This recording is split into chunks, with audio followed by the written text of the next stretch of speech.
Okay, so welcome back. So today we're going to be playing with some old cars, and in particular this one, which is a 1904 Franklin.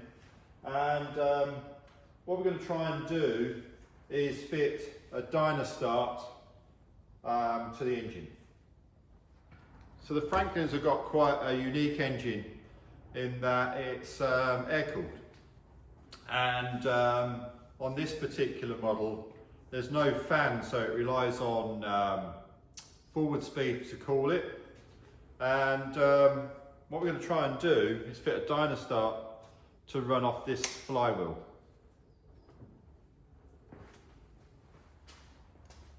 Okay, so this is the dynastart I'm going to use. It's a Bosch unit, and I've fitted quite a few of these to various veteran cars, and they're quite ideal to use because basically you run a flat belt.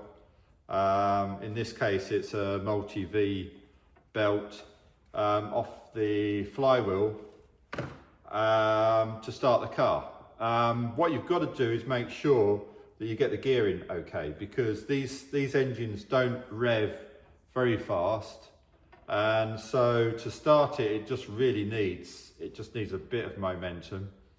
But also when the engine's running, you don't want the dynastart to be running too fast. Now this engine's a bit of an unknown because we don't know exactly how fast it's going to run. So what I've done is I've applied some reverse engineering to try and predict what the maximum speed of the engine should be.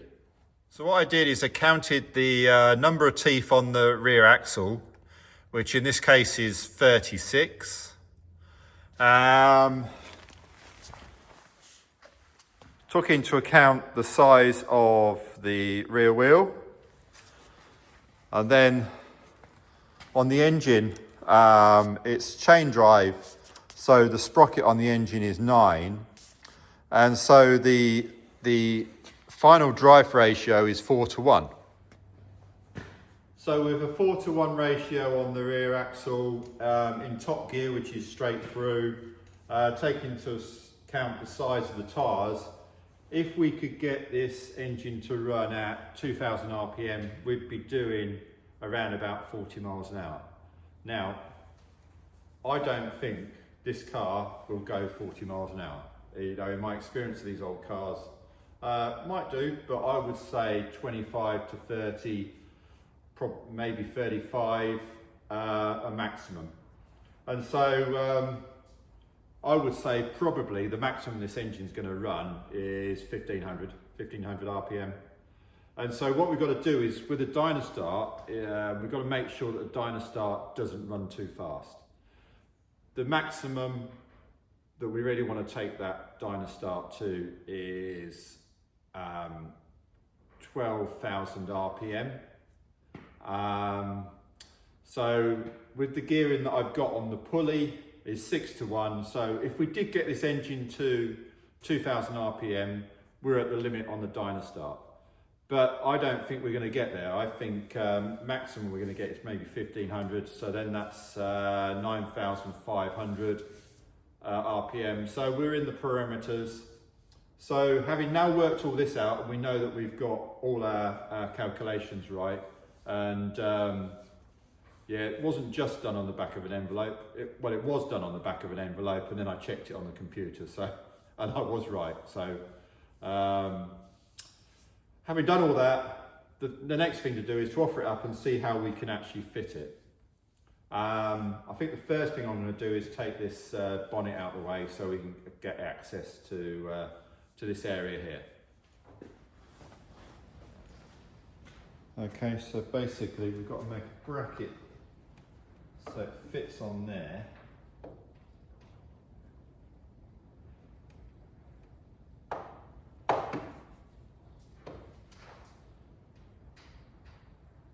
We've got to make a bracket so it fits on that chassis with some form of adjuster on here. We can use the engine bolt there, there's another bolt hole there, another bolt there. What I don't like to do is to drill extra holes into an original. So basically you know, in the future it could be taken off and you wouldn't know it was on there. So so I've got to make a bracket that fits across here to hold this. The other thing we need to do is get the belts on. Somehow I've got to feed the belt on over the flywheel and either side of this chassis rail. And so what I've done is I've actually bought 2 belts. So what we can do is we can cable tie another belt here. So I think what we've got to do is remove the engine, this chassis member, lift the engine up or secure the weight of the engine and feed the belts over.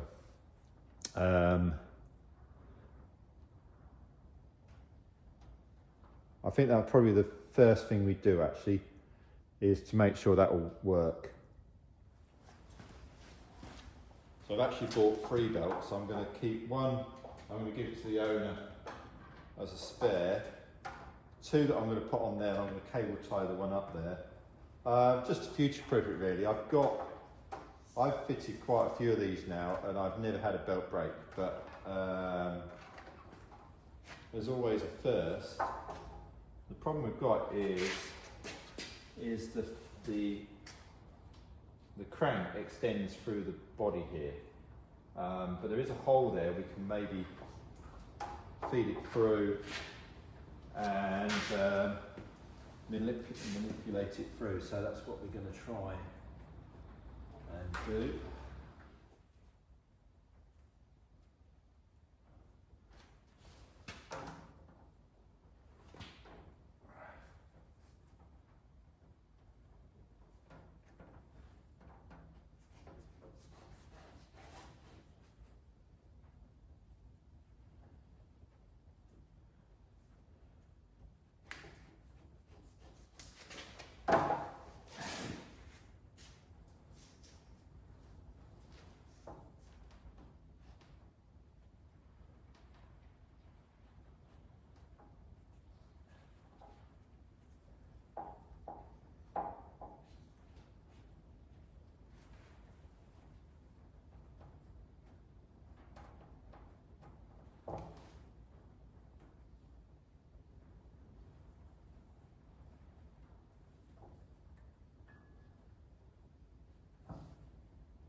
Okay, so we'll just take this out of the way. Whoops.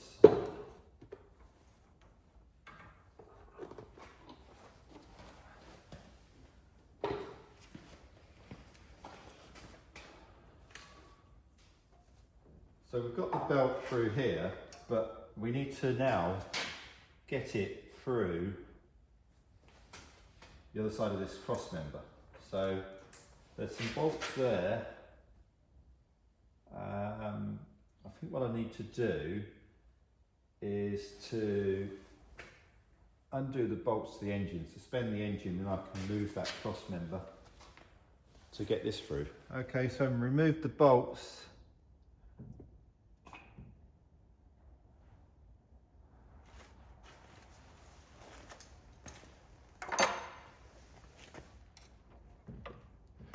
We've now got a little gap there. We'll see if we can feed these belts through.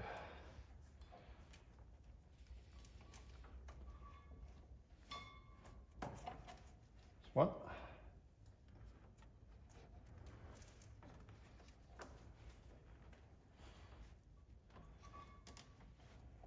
That's 2. So all the belts are actually now through the chassis. Okay, so now what we can do is we've got 2 belts on there. One of them we're going to secure with cable ties so that the owner's got spare. But the other one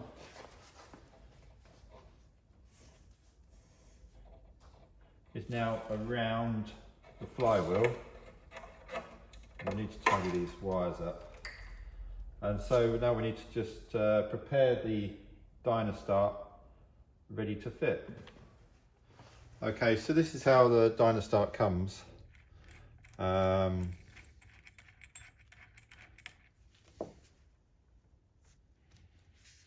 got a keyway on there. And then what you have, that's the pulley.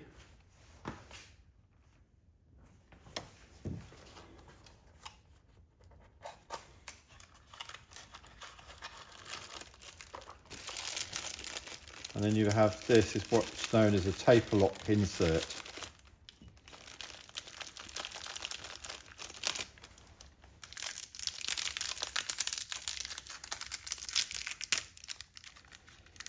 And this is quite good because you can buy these and they've already got the keyway in, and that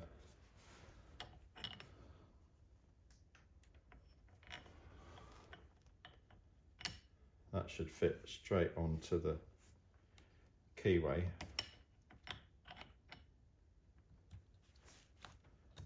Like that.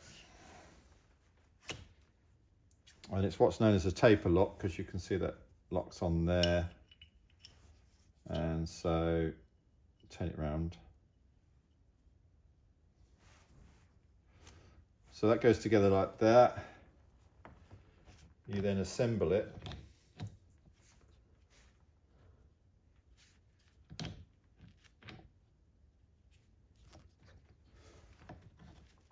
Onto the shaft,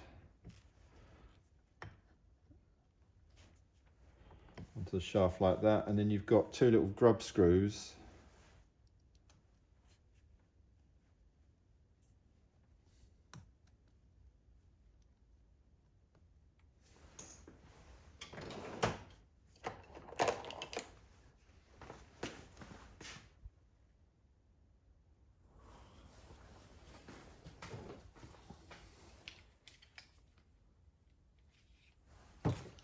and you've got two little grub screws that they then taper lock it onto the shaft.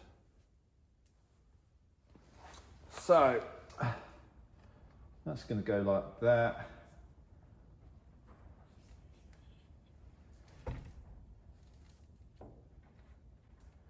It wants to be around about there.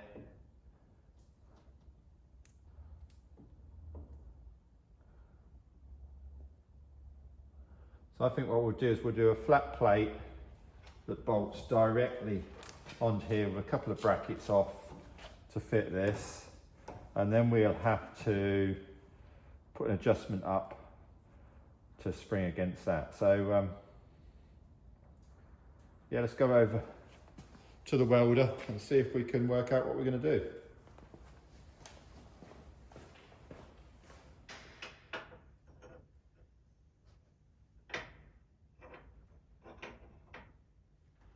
So this is what you call a real bit of farmer engineering. Don't get this anywhere, you know.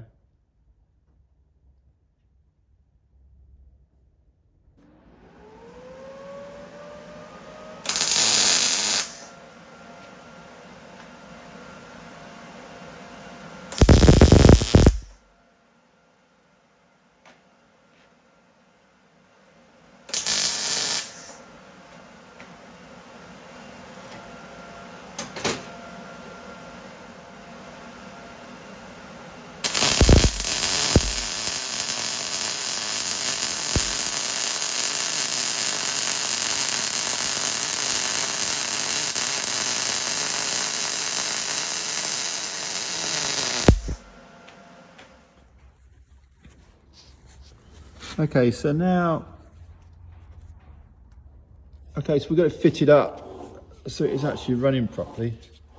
All I've got to do now, there's a bit of slack in here. I've got to make an adjuster. Okay, so that's all the bracket all fixed up now. Painted it, got a little adjuster there. And yeah, quite pleased with that. That looks quite neat. Runs up there very well. So, okay, so next thing is to get the wiring sorted out. So there we go, that's it all wired up. It's all fairly compact there. We've got the starter solenoid there, which is connected to this part of the dynastart here. And then we've got the regulator, which regulates the voltage as it comes out. So the battery that the owner's supplied is sitting in this battery box, and he wanted to sort out how that's going to go. Unfortunately, it's one with the little Japanese small terminals. I have managed to buy like an adapter kit so we can fit these ones on here, but that hasn't quite arrived yet. So what we're going to do is we're just going to clamp the battery up with some clamps, and then we'll just see if the engine turns over. So right, so we've got the battery clamped on now temporarily. So let's just press the button and see if it turns over.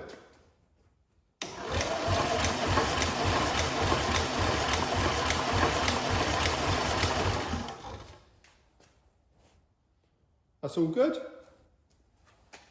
It turns it over nicely, and yeah, the belt's running square.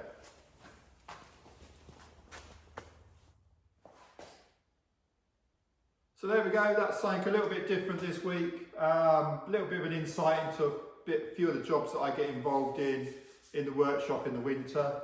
But we've fitted a starter, a dynastart, on a veteran car. And I have to say, once we've got the belts in the right place, this one went really, really well. And it looks quite neat there. The owner might want to put a cover over there just to hide it, but that looks really, really neat. So I'm really pleased with that.